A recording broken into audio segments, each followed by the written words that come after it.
What is up, adventurers, and welcome to a brand new ShawnSetGO video. Apologies for no videos in the past couple of days. I've been quite sick, so I've been trying to sort of nurse my voice back into health. But as we do so, there was a few things that I wanted to talk about. Our past few videos, we've talked a little bit about Undermine and mainly my concerns as well as the communities with Undermine and its current state. I want to kind of mix this video with some of the good, some of the bad, just like we have in the past, and kind of discuss some of the things moving forward that I do think need to improve over time. Now, a lot of people, the first gut feeling that they have whenever I say stuff like this is, why don't you just unsub? I love this game. I played this game for a long time. And I want to see this game improve. Anytime we're talking about criticisms of this game, it's always to make the game better. So don't think that I'm trying to talk it just to be like, just to trash the game. I'm not trying to leave the game or be like the Asmongold's of the game who just leave it eventually and then still talk about it negatively. I want to actively play this game and see that it improves over time. So just to understand where I'm coming from, these are usually community sentiments that I either agree with or disagree with. My opinions are my own, usually. If they're helpful for you, of course, give this video a like, subscribe to the page while you're at it, but let's jump into the video right now. So the first one that came up was this one. It says, current state of WoW community based on my anecdotal observations. Disclaimer, this is a joke. If you prefer classic, then more power to you. And of course, the classic is the one attacking the retail, sort of being the baby character that says this patch is so much fun. And it says, this has to been the status of the community before Classic. That's why they did Classic. There was a brief break when they were all sick of Shadowlands, but other than that.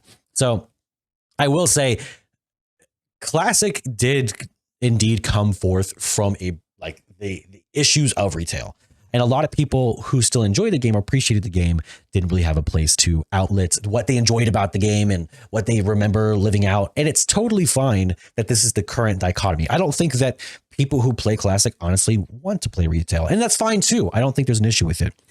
In defense of Classic only players, most of the retail hate is from people who no longer play any version of the game. And that's exactly what I think is a problem. Is a lot of time you'll see influencers or you'll see players who still trash on the game, even though they haven't played it in a while. I've fallen victim to this too. I for a while was playing only Classic and not retail, or I wasn't playing retail enough to really be involved. I try to have a good mix of both. It is a challenge to do both. I wouldn't say it's anyone's fault if they don't do both excessively, but I will say that it's kind of harder to believe someone's point when you're not actively doing the content. Continuing on the negative sides, but this is one of the bigger ones that are direct to Undermine. It says, trash shoveling is terrible for an MMO. The more people digging the node, the more mobs that spawn. Every time mobs spawn, everyone automatically stops digging. When you have a raid worth of people digging, it's just constant mob spawning, constantly stopping you from digging. So you'd think the solution would be to be less dense phased, but then you don't have enough people to fill the bar. This happens for me specifically with the shipping and handling ones. I've tried actively pushing during the price surge, I think is what it is, to try to get more. I got up to a blue. I could only get up to a blue, and that's like with completing them like back to back to back. I completed like, I think it was like 20, 30. Yeah, I agree. Both new events need some serious tuning. They might fit the zone, but I found both events pretty dull. Nothing compared to the cool events we had in Dragonflight. Yes, the trash piles are literal trash. Sometimes the piles bug out where you can dig them outside of the event. You can just sit there full channel and get about 50-50 cans per channel. No more mob spawning, no swirlies spawning, nobody interfering. That had happened once. Casually got 600 cans. That's crazy. This annoyed me as well. The more you are, the less you shovel, which seems counterintuitive. I really don't like to understand the design philosophy there. And I think this is kind of in line with similar philosophies where it's like, if you're fighting a boss or a mob and more people are added to it, it kind of scales to your group essentially. I think it works in some areas, but in other areas it feels more annoying. It feels like you're kind of just, it feels like you're actively hurting yourself by more people being involved. When I think what it should be alternatively is a base rate. And if people can't do it, so there's not enough people, then you can't do it. But I think Blizzard right now is in a state where they're afraid for people not to be able to clear content.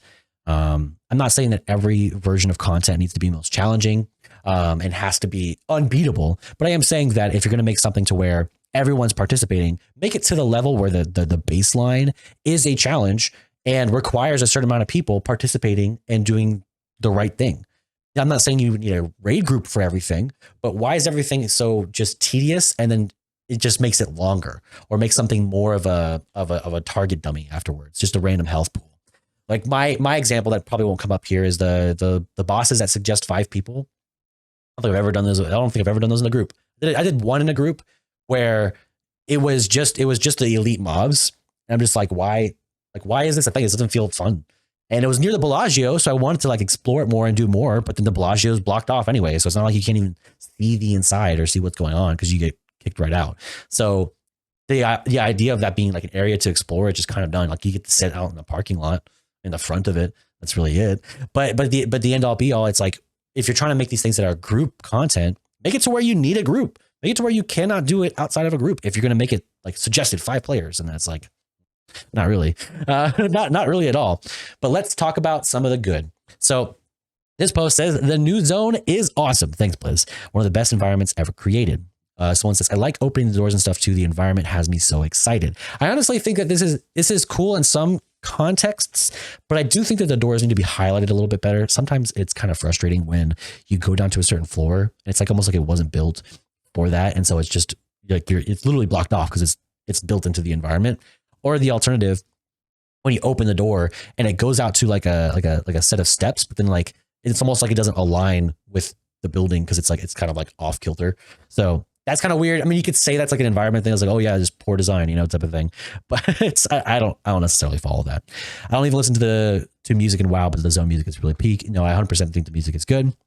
Not a huge fan of the pop-ups personally. There's a lot of world events, world quests, jobs, quests in general that pop up. I had to turn off my my world quest tracker. It was getting too frustrating to see like the things constantly and looking at my map, and it's like impossible to see stuff. So 100% agree with this, that the pops-ups are pretty excessive.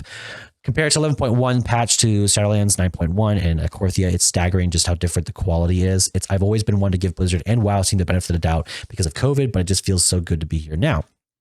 Zone will be cool once the lag is gone. I will say the lag has been getting better, but I mean, it has had its issues. I think it had its issues towards the beginning, and as people do it less and less, it's going to fall off and be fine again. I think that'll happen over time.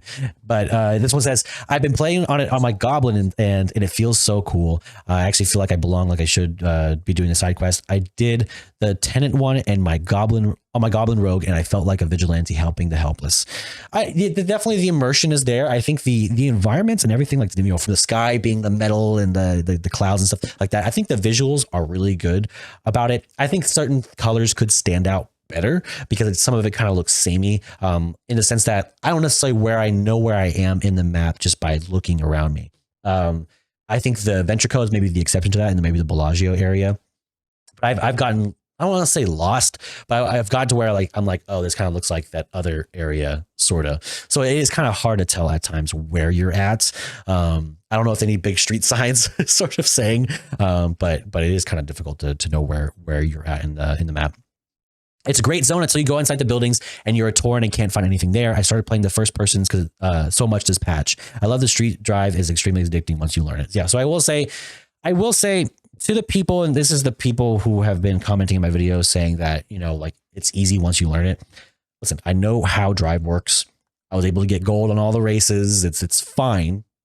But my personal issue with it is that once you go outside of the streets, like you take any sort of turn, and some of the areas are literally made so you can ramp off them, that it becomes inconvenient. It's like nobody took a car and tried to drive around it for a while and go, hey, like maybe we should fix this. There's a specific area I think it's near a pond, the golf course area. And I think a lot of people know what I'm talking about. It's near the arena type of spot. And you go up, and as you turn around the docks area, there's a set of steps that go up vertically. It's a very thin set of steps. The natural course that you want to go is go up those steps, but it immediately blocks it off to the side. You're going to crash, and you're going to have to back up, turn, back up, turn, back up, turn, and turn again. Or you go all the way around, and it's a really long detour in order to actually get around it. And it seems like a lot of the areas haven't been optimized to drive in those areas, to the point where getting gold, for example, in certain spots requires you to drift when you're turning straight.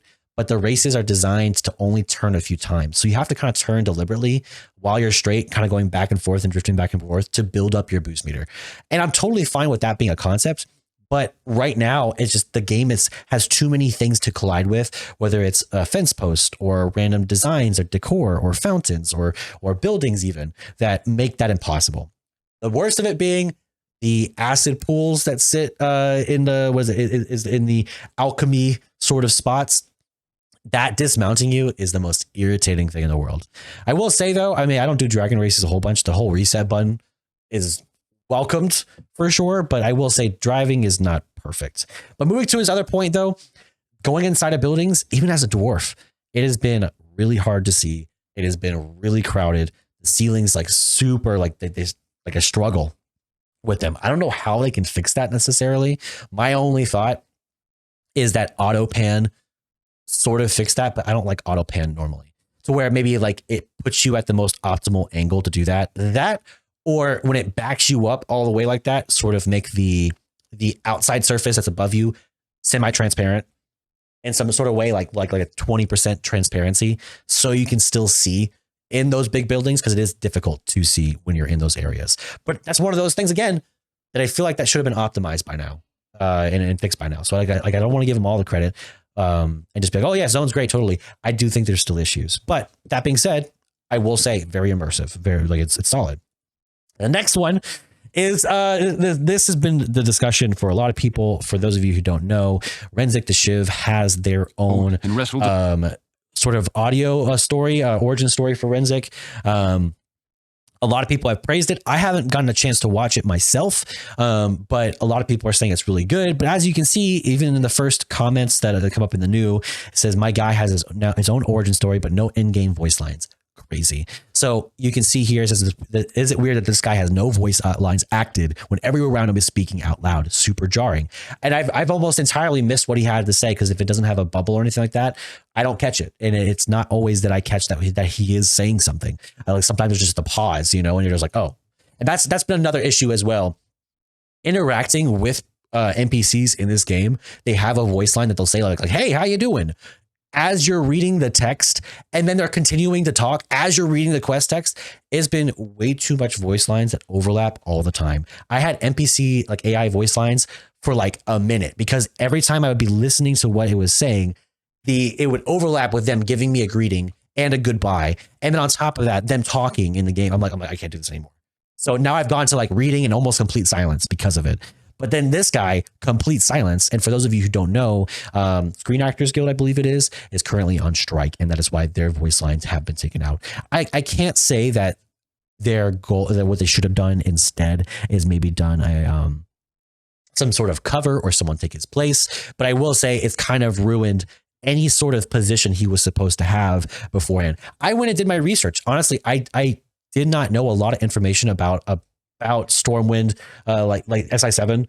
Like I really did not know Stormwind Intelligence 7. Sort of like, yeah, that's the idea. So I did my research looking into them, and as far as like where they come from and what they've done in the past and like the lore behind it. It is impressive. It is cool. It's cool where their origin stories come from, and like the current leaders, and like where that comes, like where that started, how it was actually a woman who started SI7, and like how like they essentially have roots in so many parts of the story along the way. They're kind of like this gun for hire who like does the dirty jobs, you know, that type of thing. It's super cool, super like underground, and it's really nice. But then this guy was supposed to come in and supposedly be part of this story and be more of a direct part of it, and we can't even hear what's going on. So it's kind of a sad part of it. I'm not saying that things have to be delayed, but I think that with that being said, something like this where we're seeing now 6 days that we're sitting, it's like, well, how much is it going to harm the game whenever say they have more involvement than they currently do? So by this logic, I still have about 6 days of game time, right? So he has about a minute, but as you can see, the story has stopped for all of us. So if you've gotten up to a certain point in the story, it sort of stops. So you can't really do much else.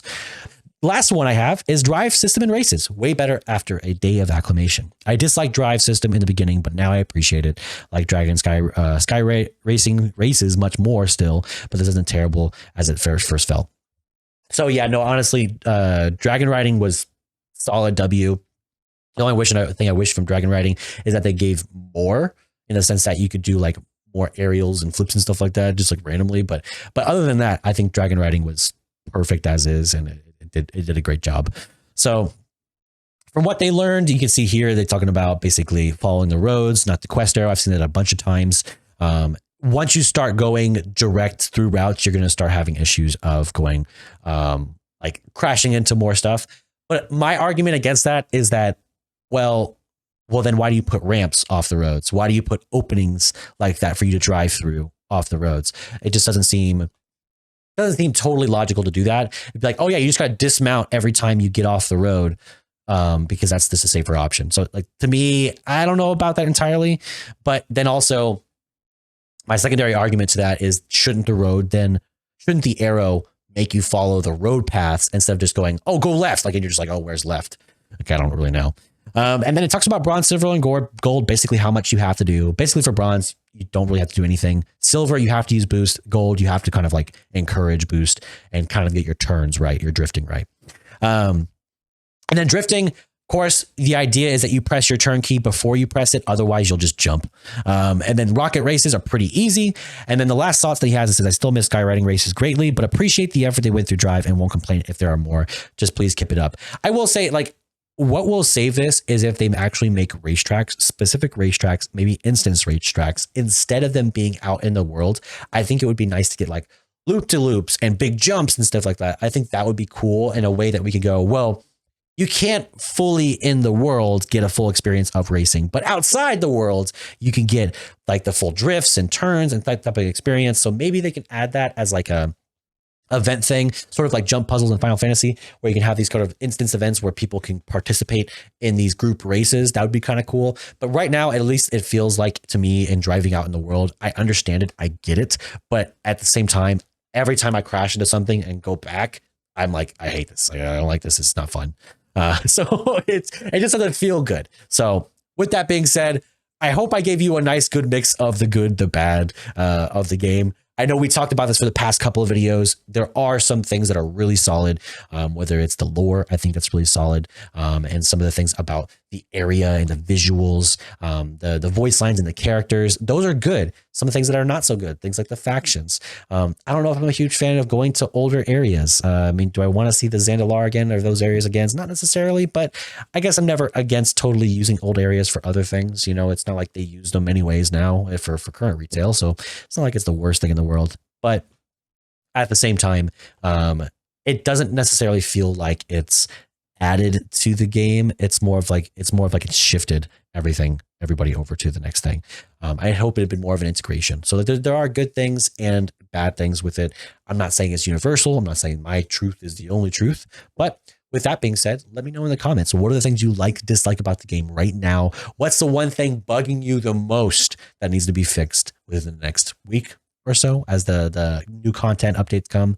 So I want to say something that I personally think, I don't know if this is a tinfoil hat theory at all, but my personal thoughts are when we see articles stating that the team is doing amazing things that they never thought possible in the game, and that they're on point and on schedule now with this whole content plan that they've set forth, because this whole World Soul Saga has shown that they have content plans that go beyond just one patch, and that these things are planned out. Something that I've seen is that while we're getting regular content updates, and that's a good thing, I'm seeing less and less active change to those content updates once they're working on the next thing. So I feel like what's happening is we're going to get the next content, and the previous content, all its issues, the problems that we're experiencing, say on our alts, doesn't get fixed. And so I want to see that those things can be improved and can change. And so right now is the time to strike before we jump into the next content.